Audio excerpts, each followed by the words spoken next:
محبت میں جدائی بھی آ گئی، کوئی بھی کامیابی کا رستہ نظر نہیں آیا۔ کویشچن ہے کہ ہم ہر نماز کے ساتھ مختلف وظائف کر سکتے ہیں؟ عموماً یہی کہا جاتا ہے کہ ایک وقت میں ایک ہی وظیفہ کیا جائے، مطلب کہ کیا ہم دن میں مختلف وقت میں مختلف وظائف کر سکتے ہیں کہ نہیں؟ نماز کے بعد کے اذکار پروفٹ صلی اللہ علیہ وسلم کی سنت ہے۔ کچھ مسنون اذکار کا تذکرہ ہے، جس طرح جیسے نماز کمپلیٹ ہوتی ہے فوراً اونچی آواز سے تکبیر یعنی اللہ اکبر کہا جاتا ہے، پھر 3 مرتبہ استغفر اللہ کہا جاتا ہے۔ پروفٹ صلی اللہ علیہ وسلم کی سنت ہے، یہ کریں گے زیادہ اجر ملے گا، ٹھیک ہے۔ اس کے علاوہ کوئی بھی آپ ذکر کرتے رہیں، ذکر تو ہر ٹائم بھی کیا جا سکتا ہے، وظائف کا ہر ٹائم بھی کیے جا سکتے ہیں، اس کی کوئی بھی روک ٹوک نہیں ہے، لیکن وہ ذکر کرنا زیادہ افضل ہے جو پروفٹ صلی اللہ علیہ وسلم کی سنت ہے۔ نماز کے بعد جو اذکار پروفٹ صلی اللہ علیہ وسلم کی سنت ہے آپ اس کو کریں۔ نماز نبوی کھول لیں یا اسلام 360 ایپ کھول لیں، اس کتاب کے اندر اور اس ایپ کے اندر باقاعدہ نماز کا پورا طریقہ اور اس کے بعد کے اذکار سارے لکھے ہوئے ہیں، وہاں سے دیکھ کے پڑھ لیں۔ مختلف بکلیٹس مل سکتی ہیں مختلف دکانوں سے، وہاں سے دیکھ کے پڑھ لیں۔ باقی دن کے ٹائم میں آپ کسی بھی قسم کے اذکار کر سکتے ہیں، شرط یہ ہے کہ وہ جو سے نا قرآن و سنت کے اندر ان کا تذکرہ موجود ہو۔ جس طرح لفظ الحمدللہ اس کا تذکرہ قرآن موجود ہے، آپ ذکر کریں، لاکھ مرتبہ ذکر کریں، ٹھیک ہے، اس کا اجر ملے گا انشاءاللہ۔ تو وظائف کسی بھی قسم کے کیے جا سکتے ہیں۔ نیکسٹ کویشچن یہ ہے کہ تیمم کس کس حالت میں کیا جا سکتا ہے؟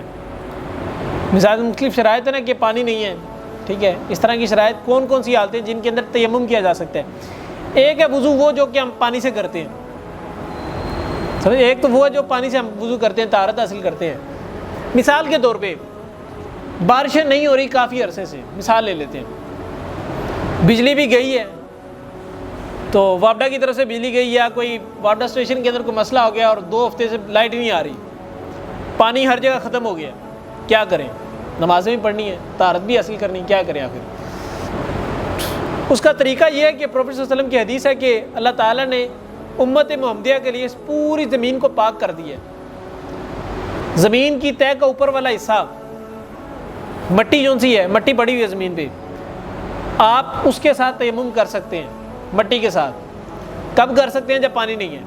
دوسری چیز، ایک بندہ بیمار ہے، بیمار ایسا ہے کہ اس کے نا مثال کے طور پہ یہاں پر کوئی چوٹیں ایسی لگی ہوئی ہیں کہ اس کے زخم ایسے ہیں کہ اس کو پانی لگ گیا تو بیماری بڑھ جائے گی، ٹھیک ہے، یا کہ اس کے اسکن کے اوپر ایک ایسی انفیکشن ہوا پڑا ہے جو کہ ڈاکٹر کہتے ہیں کہ پانی لگنے سے بڑھ جائے گا، اس حالت کے اندر بھی تیمم کیا جا سکتا ہے۔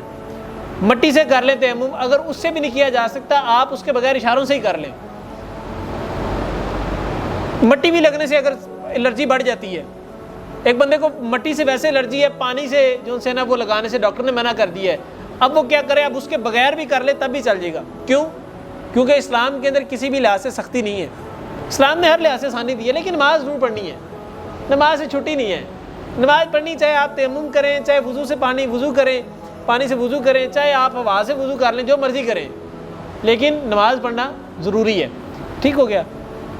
معلوم ہوا کہ پانی کی غیر موجودگی کے اندر تیمم ہو سکتا ہے، یا بیماری کی حالت میں تیمم ہو سکتا ہے، یا ایسی کنڈیشن آپ سفر کر رہے ہیں، سفر کے دوران پانی نہیں آپ کو مل رہا، آپ نے لاکھ ڈھونڈنے کی کوشش کی، کوئی دکان بھی کوئی نہیں، یہاں سے پانی کی بوتل ہی لے لیں جو وضو کر لیں، یا راستے میں کوئی جگہ نہیں، صحرا ہے بالکل، آپ ٹریول کر رہے ہیں، صحرا ہے بالکل، آپ کو پانی نہیں مل رہا، تو اس حالت کے اندر بھی تیمم کیا جا سکتا ہے۔ سمجھ آ گئی؟